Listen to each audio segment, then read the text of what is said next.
Have you ever found yourself agreeing to something you didn't really want to do, just to keep the peace?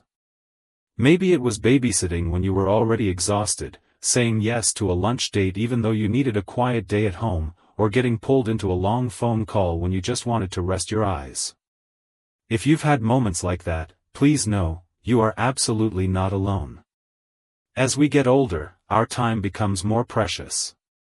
Not just because there's less of it in a technical sense, but because our energy, our peace, and our sense of meaning become far more important. And yet, many of us still carry habits from our younger years, habits like always saying yes, even when it quietly chips away at our own needs. Today, I want to talk with you about something simple, but powerful: setting boundaries after 60. I know, the word boundaries can sound a little stiff. But in truth, boundaries are really just gentle ways of honoring ourselves. They're not walls to keep people out, they're lines we draw to keep our peace, our health, and our happiness in. When you were younger, maybe you could run from task to task without stopping, pouring energy into everyone else's lives and still having some left over for yourself. But now, that same pattern can leave you feeling depleted, even invisible. That's why it's so important to learn how to say no with kindness, and mean it. Not to push people away, but to say yes to yourself a little more often. In today's video, we're going to explore 5 boundaries that every person over 60 deserves to have in their life. These are not complicated rules or rigid routines. These are gentle shifts, thoughtful choices that protect your energy, your heart, and your time. And if you enjoy topics like this, about health, peace of mind, and living a more meaningful life after 60, I'd be so grateful if you gave this video a like, shared it with a friend, and hit that subscribe button. I'm on a journey to reach 1,000 subscribers so I can keep sharing this kind of thoughtful content with you. Every click helps more than you know. So, let's begin with the first boundary, and this one is especially close to my heart. It's the boundary of time. You see, time is no longer something to be filled. It's something to be treasured. When we were younger, our days were often filled to the brim, working, raising children, managing households. It felt like we were constantly racing against the clock. But now, life offers us a new rhythm, slower, yes, but also deeper. And yet, so many of us still fill our calendars as if we're trying to prove we're useful or available at all times. Here's the truth: you don't need to earn your rest. You've earned it already. The boundary of time means learning to say, I'd love to help, but I'm keeping that time for myself. It means allowing yourself quiet mornings without guilt. It means not jumping to answer every phone call or text right away, especially when you're in the middle of something nourishing, like reading, walking, or simply sitting in peace. One woman I know, Margaret, told me she started putting a small sticky note on her calendar that just said, "Me time." It wasn't anything extravagant, just a reminder to take an hour for herself.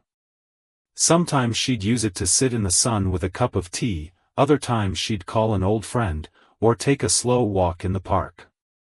She said that small act of claiming her time changed how she saw her whole day. It reminded her that her time matters, whether or not anyone else is asking for it. The second boundary is emotional space. As we get older, our hearts often become more tender, not less. We've seen more, felt more, lived through more. And sometimes, we become the emotional anchors for the people around us, our children, our partners, even our friends. They come to us with their worries, their dramas, their stories. And we want to be there for them, we really do. But it's okay to step back sometimes. You are not a sponge for everyone else's emotions. You are not responsible for carrying every burden someone places at your feet. And saying, "I care about you, but I can't hold this right now," is one of the kindest things you can do, for yourself, and sometimes even for them. Because when we hold too much, we eventually become unable to hold anything at all. Think about the last time someone vented to you, and it left you feeling heavy all day. That weight doesn't just disappear. It sits in our chest, in our body. That's why creating emotional space is essential. It might look like changing the subject when a conversation becomes too draining. Or limiting the time you spend with people who only bring negativity into your day. Or even just excusing yourself when you feel overwhelmed. It doesn't make you selfish. It makes you human. And honestly, it makes you wise. You've lived long enough to know that carrying too many emotional bags leaves no room for joy. And joy, at this stage in life, is not a luxury, it's a necessity. Now, let's gently move into the third boundary. This one is all about the body. Because after 60, your body speaks more clearly than ever before. But too often, we ignore its voice out of politeness or habit. Maybe someone invites you on a full-day outing, and your knees ache just thinking about it, but you say yes anyway, because you don't want to seem ungrateful. Or you find yourself at a noisy family gathering when all you want is some peace and quiet.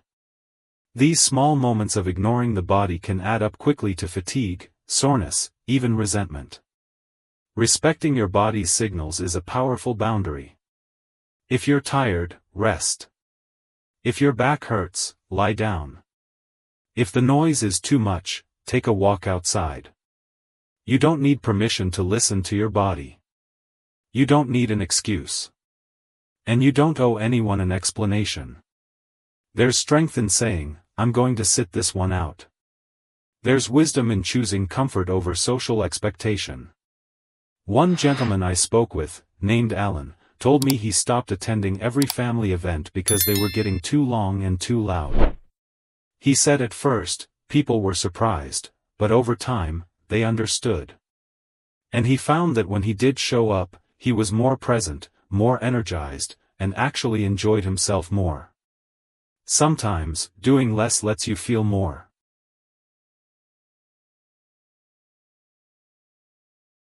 So now that we've started listening more closely to our body, honoring when it says, enough, and gently stepping away from situations that exhaust us physically, let's talk about another kind of boundary that's just as important, maybe even more invisible, but equally powerful. The boundary around your personal values. You see, over the years, we all evolve. The things that once felt important may no longer matter so much. And, on the flip side, things we once brushed off might now feel deeply meaningful. But even though our inner compass shifts, the people around us don't always shift with us. They may still expect us to think, behave, or respond the way we always have. And without realizing it, we keep showing up in ways that no longer reflect who we truly are, just to keep everyone comfortable. Let me tell you something. You have earned the right to live in alignment with what you believe in now. Whether it's your faith, your politics, your routines, or simply how you choose to spend your time, it is okay to change, and it is okay to stand by those changes. That boundary might sound like, I'm no longer comfortable with that topic, or, I don't believe that's true for me anymore. It might look like choosing different company, walking away from certain conversations, or even gently declining invitations that don't sit right with your spirit. There's no need to argue, explain, or persuade. It's not about being right, it's about being real. I once knew a woman named Evelyn, a retired nurse in her 70s. For decades, she had gone along with her group of friends who always got together to gossip about neighbors, complain about their adult children, and share endless worries about the world. For years, Evelyn joined in, not because she enjoyed it, but because it was familiar. Then one day, she quietly stopped attending. She told me she realized that every time she left those gatherings, she felt heavy, not uplifted. I don't want to waste any more days talking about things that drain me, she said. And so, she started inviting one or two friends over for quiet lunches instead, conversations full of warmth, curiosity, and shared memories. That's the kind of subtle, powerful shift that a values-based boundary creates. You don't have to make a big scene or give a speech. You just start choosing what feels more honest, more in tune with your heart. And slowly, your life begins to feel more like your own. Now let's look at one more boundary, and this one might be the hardest of all, but it's also the most liberating.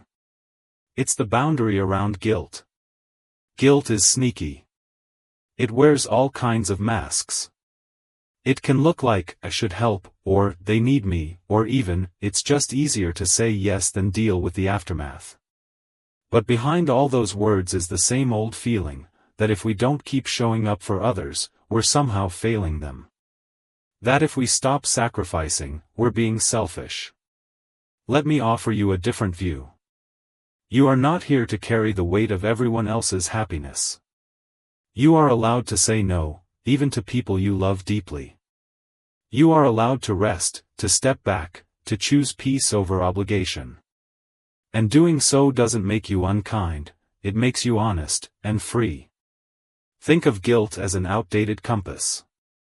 It might have helped you navigate the world when you were younger, when your role was to care for children, tend to work, hold families together. But now, in this stage of life, you need a new compass. One that points to peace. To balance. To joy. You know, there's a gentleman named Charles I spoke with once, he's in his early 80s now, and he told me how hard it was to stop saying yes every time his adult daughter called. She loved him, but she leaned on him heavily. Every little crisis became his emergency. And for years, he responded, dropping everything, rushing over, solving problems that weren't really his to fix. I was exhausted, he said. But I felt so guilty when I didn't help. I thought that's what being a good parent meant. But one day, after a long talk with a friend, he realized something. By always being the rescuer, he wasn't giving his daughter a chance to grow through her own struggles. He wasn't letting her become fully capable. So he started saying, I can't today, but I know you'll figure it out. He told me those first few no's were the hardest of his life. But now, not only is he more at peace, his daughter is stronger, too. Guilt had kept him stuck.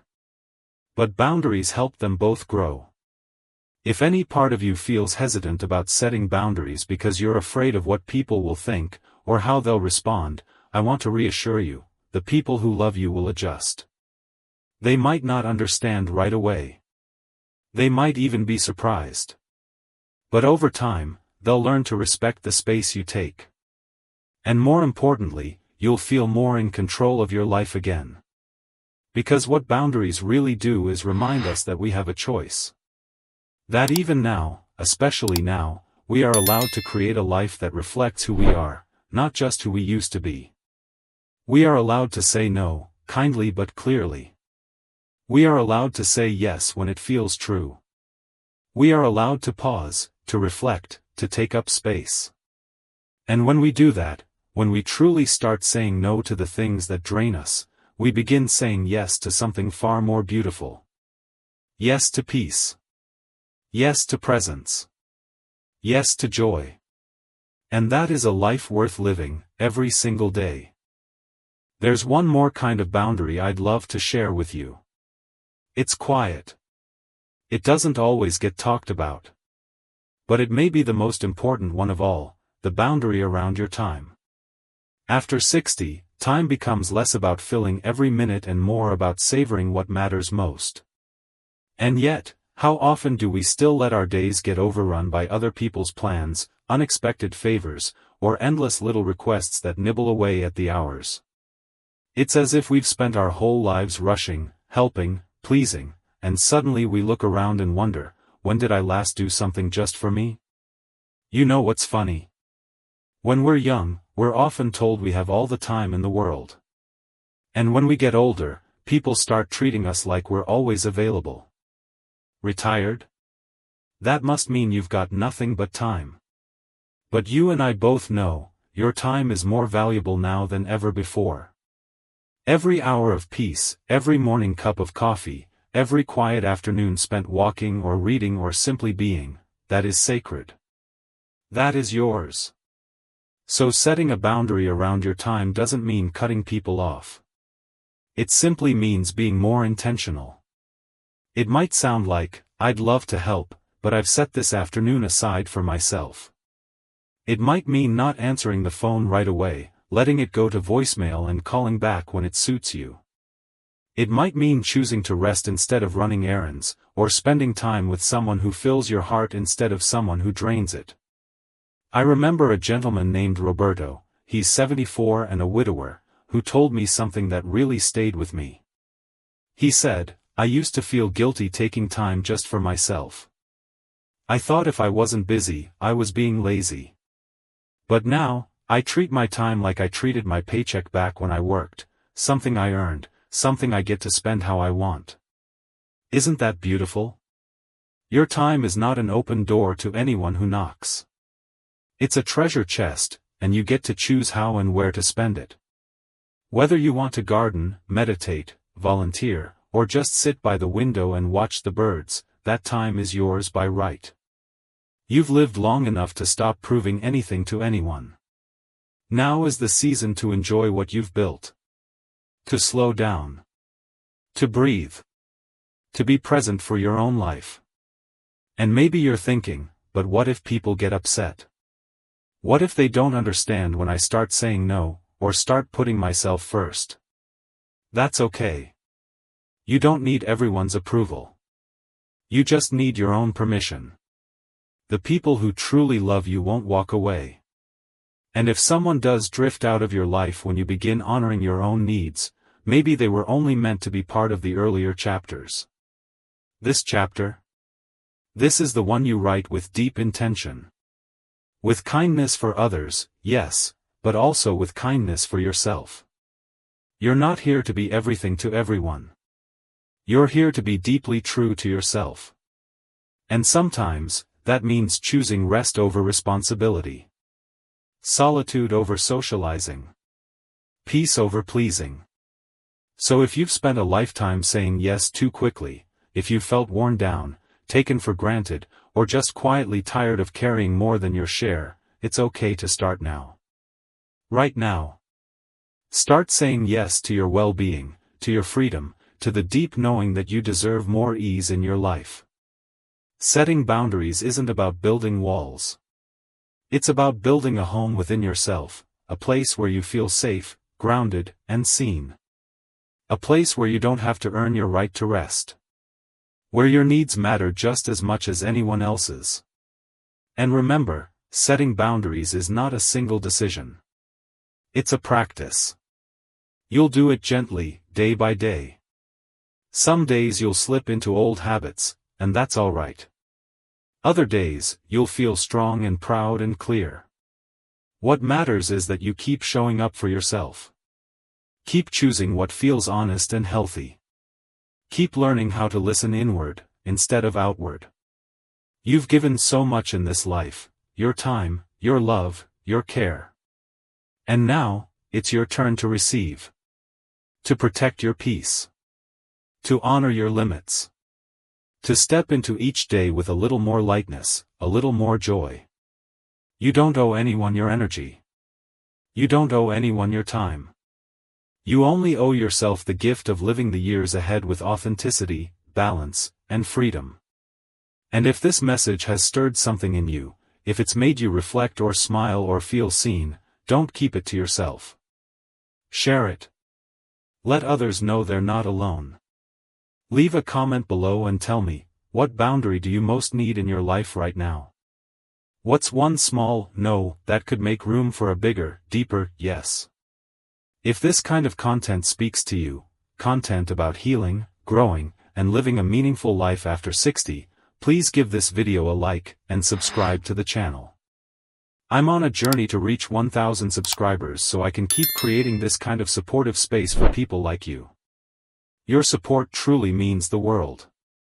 And finally, I just want to leave you with this. No matter your age, it is never too late to reclaim your voice. Never too late to protect your peace. Never too late to live your life in a way that feels honest, free, and joyful. You are worthy of boundaries. You are worthy of rest. You are worthy of a life that reflects who you are now, not who the world once expected you to be. Here's to your freedom, your happiness, and to living your very best years, starting today.